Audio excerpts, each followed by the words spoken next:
In a stunning development that has sent shockwaves through Washington and Wall Street, John Deere has begun shutting down segments of its U.S. production, relocating operations to Mexico in what the company calls a strategic expansion. This move has sparked fierce backlash from President Donald Trump, who responded with a thunderous declaration of a 200% tariff on all John Deere imports produced outside the United States. The company's decision, which includes the closure and relocation of manufacturing lines for mid-frame skids, Deere loaders, and compact track loaders, has ignited a firestorm. Though Deere insists this is only a small part of its production, the optics of shutting down American plants and sending jobs across the border have been explosive. President Trump didn't mince words. He lambasted the company for what he called a betrayal of American workers and values. John Deere has spit in the face of the people who built them, Trump declared. They want to shut down factories here and build them in Mexico. Not on my watch. He announced that any machinery made outside the US would face a crippling 200% tariff if it re-entered the American market. This fierce standoff between Trump's nationalist economic agenda and Deere's global strategy is more than just a corporate dispute. It's a symbolic showdown over the future of American manufacturing, rural livelihoods, and national identity.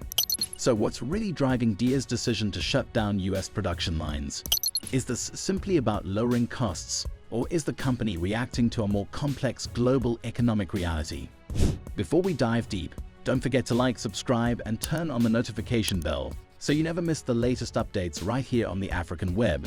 John Deere's move to shift some production to Mexico wasn't sudden. Behind closed doors, executives debated the decision for months. The issue wasn't patriotism, but economic pressures dragging down US manufacturing. High labor costs, supply chain issues, and freight delays hurt efficiency. Deere wasn't alone in feeling the squeeze.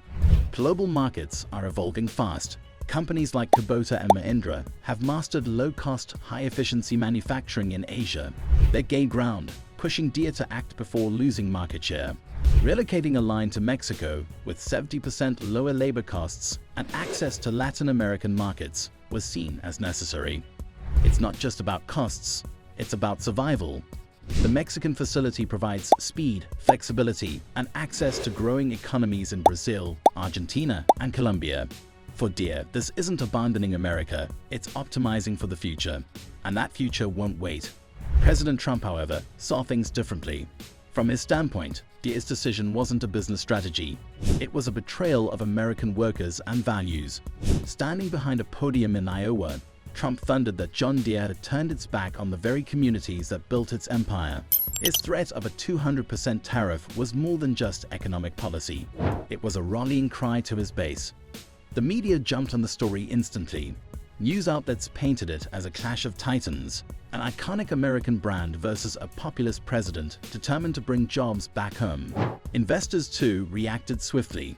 Deere's stock experienced a momentary dip, only to bounce back as analysts from Bloomberg and Goldman Sachs praised the move as forward-looking and necessary. Yet the real storm was brewing in rural America. Farmers, many of whom are both Trump supporters and Deere customers, found themselves torn. Talk radio call-ins and Facebook group debates turned heated. Some defended Deere as a business fighting for survival. Others demanded loyalty, accusing the company of putting profit over patriotism. And just like that, what began as a business move morphed into a full-blown political war. In the face of this mounting pressure, Deere did not flinch. The company issued a calm but firm response. Only 5% of its North American production was being relocated. They explained the core of their business, large tractors, harvesters, and combines, would remain solidly American-made in states like Iowa and Illinois. Deere emphasized that their commitment to US manufacturing remained strong and unwavering. Their rationale was clear. Survival in today's economy requires adaptability. Global supply chains, volatile markets, and rising input costs demand smarter decisions. Shifting a small portion of operations allowed Deere to stay competitive without undermining its American workforce. They were not retreating, they were recalibrating. And as Wall Street reaffirmed confidence in Deere's vision, it became evident that the decision was more calculated than controversial. Despite the political firestorm, the company held its ground, but that didn't mean the battle was over. Trump's tariff threat may have been directed at Deere, but its implications ripple far beyond. If enacted, the 200% tariff would not only impact Deere's imports, but would also hit its foreign competitors even harder. Mahindra, Yanmar, and Kubota, companies with far less American-based production, stand to lose more. In a twist of irony, Trump's tariffs might inadvertently boost Deere's competitive edge in the US market. Nevertheless, the political consequences remain severe. Congress has taken notice. Lawmakers in red states issued stern warnings to Deere, and the House Agriculture Committee has scheduled hearings.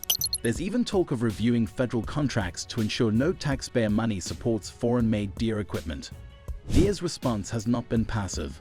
Lobbyists are hard at work behind the scenes, reminding policymakers that John Deere is not just a brand, it's a pillar of US agriculture. Farmers rely on Deere equipment to plant, harvest, and feed the nation. Crippling the company with tariffs would only hurt the very people Trump claims to protect. But there's another layer to this debate, one that often gets overlooked in political soundbites: automation. While Trump promises to bring back American jobs, the truth is that many of those jobs no longer exist. Not because of outsourcing, but because of machines. Deere has invested heavily in automation and artificial intelligence. Autonomous tractors are already working American fields without drivers. Their systems use drones, sensors, and data analytics to manage entire farms from a tablet. These advancements are not theoretical, they're operational. And they're transforming the nature of work itself. Oxford Economics estimates that up to 20 million manufacturing jobs could disappear globally by 2030 due to robotics. Even if Deere brought all its factories back to Iowa, the bulk of those jobs would still be performed by machines. This is the reality Deere is responding to. Not just globalization, but automation. While Trump's tariffs may appeal to voters nostalgic for a manufacturing past, Deere is preparing for a technological future. It's not a matter of choosing between America and Mexico. It's about staying ahead in a world where geography matters less than speed, precision, and innovation. At the heart of this controversy lies a deeper conflict, a symbolic clash between nostalgia and innovation. On one side stands a president promising to restore a version of America that many feel slipping away. On the other, a company trying to future-proof its operations in a world defined by automation and global interdependence. Caught in the middle is the American farmer, reliant on Deere's machines, loyal to Trump's message, and uncertain which path leads to long-term stability. Will voters punish Deere for making a pragmatic move, or will they turn on Trump for risking access to vital agricultural tools? Let us know what you think in the comments. Is this about patriotism, or is it about progress? And as always, if you found this breakdown helpful, hit the like button, subscribe to the African Web, and stay tuned for more deep dives into the issues shaping our world. The future is being built, not just in factories, but in the choices we make today.